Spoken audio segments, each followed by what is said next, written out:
right? And throughout all of history, ancient cultures of all types have had their version of the phoenix. The phoenix is almost always depicted as a bird. The phoenix is almost always depicted as a long-living bird who creates its own fire, dives into it, burns itself up, and rises again from the ashes.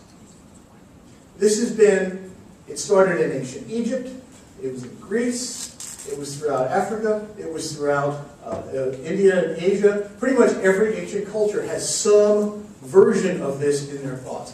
Why do we think that is? It's because as a human race, we are really all about renewal.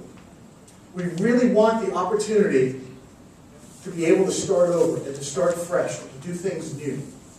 This is why the New Year is such a big deal for us. How many of us have made New Year's resolutions? How many of you have kept them so far? Ooh, there was a hand that stayed up? Oh, now you drop it back down again. Yeah, I made a New Year's resolution. I decided not to make any resolutions that I wasn't going to be able to keep. So, I want to talk, are we good, Brown? Yeah, sorry about this. Okay. All right. I'm not going to worry about it. I mean, if we can get it, we can get it. Great. So, in understanding the concept of being the phoenix, and for rising up out of the ashes, and for coming back from adversity, there's a couple of key things that I think are really, really important. And the first is individual resilience, and our ability to bounce back. Our ability to deal with whatever life throws at us, and then come back from that. And it's really an interesting thing if you look at it. I mean, we can't always predict what's going to happen to us. We can't do and prevent things from happening to us. You never know. It's going to be a natural disaster, a man-made disaster, some kind of a crazy bit of thing happens. Maybe you just plain screwed up. It happens, right? Things go wrong. But we want the ability to be able to bounce back from that. We can make a decision on how we let those things that go awry, how do they actually impact us? What do they do to us? How do we react to it? And where do we go from here? So, we're talking about ancient cultures. And Confucius actually said that our greatest glory is not in never falling, but in rising every time we fall. What better place to talk about that than here in Philadelphia, where the most iconic illustration of someone who can rise when they fall over and over and over again. You know what I'm talking about? Rocky Balboa! Right? Think about it. Go back there, Adrian! But it's true. I mean, look at how many times he took the hit, he went down, and then he came back. So we have this operational now? Let's try it. All right.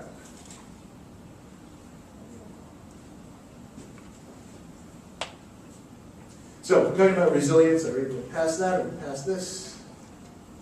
And Sunday, actually. There we are. Okay. So, whenever we're faced with adversity, we have options on how we're going to deal with it, right? And we always say that when you come across something that's a little bit trouble, a little problematic, we say we're in hot water, right? So let's just imagine for the moment that we're in hot water. And we have a couple of different ways that we can react to that hot water. We can react like an egg. Now, an egg is kind of deceiving. It has this hard shell on the outside, but inside it's really soft and malleable. And that shell is actually quite fragile. But what happens when an egg encounters that hot water? It gets hard. It's a little bitter on the inside. We can do that. We can let that happen to us. Or we can respond like the carrot. It is one of the firmest, most sturdiest vegetables, right? It's really hard, it's rigid, looks like it can withstand anything until it faces hot water. What happens to a carrot when it faces hot water? It gets all soft and mushy, and it can't stand up to anything.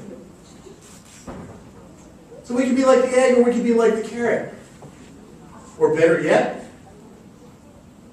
it could be like the coffee bean. The coffee bean is this little insignificant looking thing. Pretty hard, doesn't look like it has much use for anything, but when it encounters hot water, what happens with that coffee bean? It's coffee. It changes. It doesn't dissolve. It actually changes the situation around it. It doesn't let the situation change it. It changes the situation. It impacts the situation. So you have a choice. You can either be an egg, you can be a carrot, or you can be a coffee bean. Look what a coffee bean has to go through in order to deal with it. I mean, they get ground up and all this other stuff, and they still withstand, and they still impact their own environment. That's the message that I want to try to get across there. So, and it really is all a matter of perspective. Okay? Would you do me a favor, sir? Would you read this out loud for us? Opportunity is nowhere.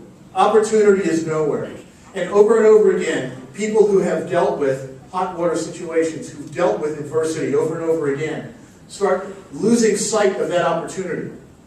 They stop realizing that there's opportunity for how they're going to react to stuff. And this is their this becomes their moniker. There's opportunity is nowhere. There's nothing for me out there.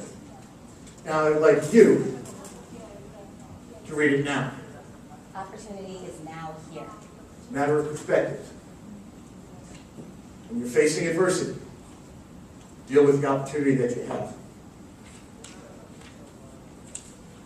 I've done a lot of studying on how people deal with adversity. And these are just some, the signs, the images of the signs and stuff that I had were really blurry, so I just kind of recreated them. But understanding that during really, really tough times, people have found humor as a place and a way to bounce back from that adverse situation. So signs like, a house for sale, some assembly required, and it was on a pile of rubble that was what was left from an earthquake. I'm not going to bother going into all of these. My favorite one was this t-shirt worn by a woman who was a cancer survivor, and the t-shirt says, "I'm too sexy for my hair. That's why it isn't fair."